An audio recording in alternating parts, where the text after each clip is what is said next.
कृष्ण व बलराम की अंतिम कथा। अपने पिता को यदुवंशियों के विनाश की सूचना देकर कृष्ण वन में अपने भाई बलराम के पास वापस लौट आए थे। यदुकुल की स्त्रियों की रक्षा का भार उन्होंने अपने सारथी बाहुक के माध्यम से अर्जुन पर छोड़ दिया था।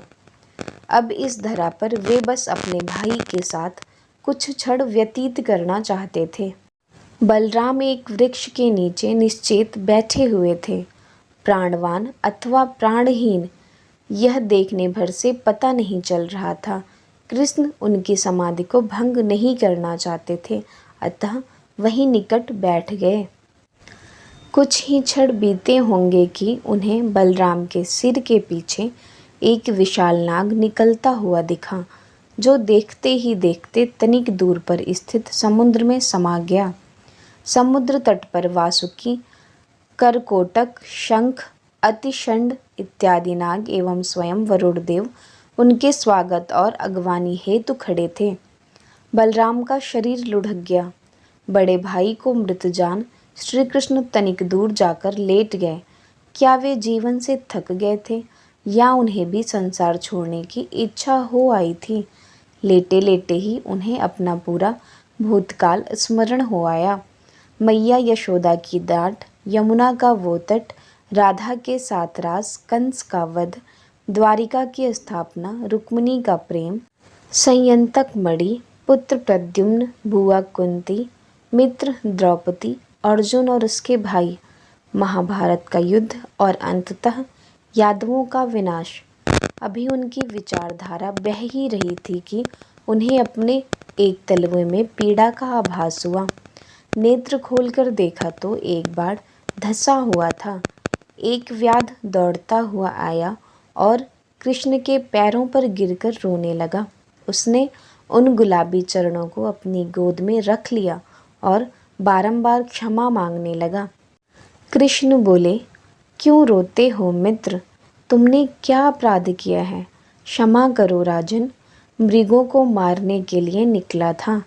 तुम्हारे चरणों की झलक दिखी, उन्हें मृग समझकर तीर छोड़ दिया। क्षमा करो, मैं अभी इस बाड़ को निकालकर औषधि लगा देता हूँ। रुको व्याध, पहले अपना नाम तो बताओ। मेरा नाम जरा है राजन। तो मित्र जरा शांत हो जाओ। तुमने कोई पाप नहीं किया है और मैं कोई राजा नहीं, देवकी और वसुदेव का पुत्र कृष्ण हूँ। कृष्ण का परिचय सुन वह व्याध और अधिक दुख में डूब गया।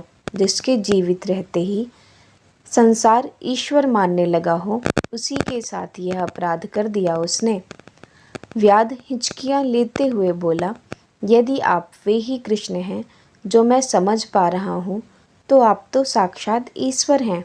आपको तो मुझ जैसे नगण्य व्यक्ति के बाढ़ से घायल होना ही नहीं चाहिए था, और अब हो भी गए तो बिना औषधि के भी आपका घाव ठीक हो जाएगा, है ना? ऐसा क्यों कहते हो मित्र? क्या कृष्ण मानव नहीं है? उसे भी घाव लग सकते हैं। महाभारत युद्ध में कितनी ही बार मुझे महारथियों, रथियों, यहाँ तक कि सामान्य पद्धति सैनिकों तक के अनगिनत घाव मिले हैं। यह अवश्य है कि वे सभी घाव शीघ्र ही ठीक हो गए, परंतु तुम्हारा दिया घाव विशिष्ट है मित्र। ऐसा क्या विशिष्ट है मेरे दिए घाव में? यह मेरी मृत्यु का कारण जो बनेगा। हे राम, लगा कि व्याध के सिर पर पहाड़ गिर पड़ा हो। वह व्याकुल होकर बोला, ऐसा क्यों कहते हैं कृष्ण? भला मेरी बाढ़ में ऐसी सामर्थ्य है कि वह स्वयं ईश्वर के अवतार का अंत कर दे? तुम्हारा बाढ़ महादेव का प्रसाद है मित्र। व्याध के नेत्रों में जीवंत प्रश्न देख माधव बोलते गए, बहुत पहले एक बार द्वारिका में एक साधु आया था। वो जोर जोर से बोल रहा था कि उसका स्वभाव बड़ा क्रोधी है। वो शाप देने में देरी नहीं करता। उसकी इच्छा द्वारिका में कुछ दिन रहने की है। यदि द्वारिका का कोई नागरिक उसके क्रोध को सहन कर सके तो ही उसे आमंत्रित करे। उस अत्यंत लंबे और पतले साधु के बारे में समस्त संसार जानता है, दुर्वासा थे वो। जब किसी ने भी उन्हें अपने घर नहीं बुलाया तो मैं आगे बढ़ा और उन्हें अपने घर लिवा लाया। अद्भुत थे वे, कभी खाना खाते तो खाते ही चले जाते, 10 लोगों का भोजन कम पड़ जाता, कभी एक ग्रास खाकर उठ जाते, कभी अचानक ही सोने चले जाते तो कभी अचानक ही उठ जाते। इसलिए उनके लिए सदैव ही भोजन शयन की उत्तम व्यवस्था बनानी पड़ती थी। एक बार तो सैया सहित सब कुछ जलाकर चल पड़े और थोड़ी देर में सोने चले आए। उन्होंने अपनी ओर से बहुत प्रयास किया कि उनकी सेवा में कोई कमी दिख जाए, परंतु मैंने और मेरे परिजनों ने ऐसा कोई अवसर ही नहीं दिया। एक बार उन्होंने बहुत सारी खीर बनवाई। मैं और रुक्मिणी उन्हें खीर परोसने के लिए खड़े थे।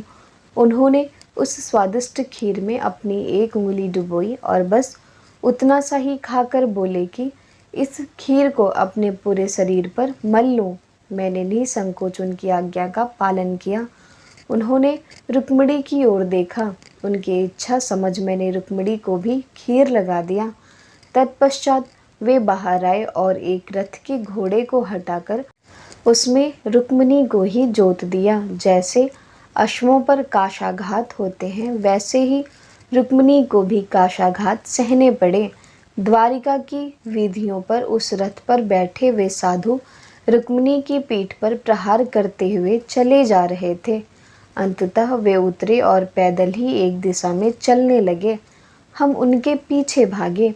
वे एक स्थान पर रुके और रुक्मिणी से बोले कि उनकी परीक्षा पूर्ण हुई।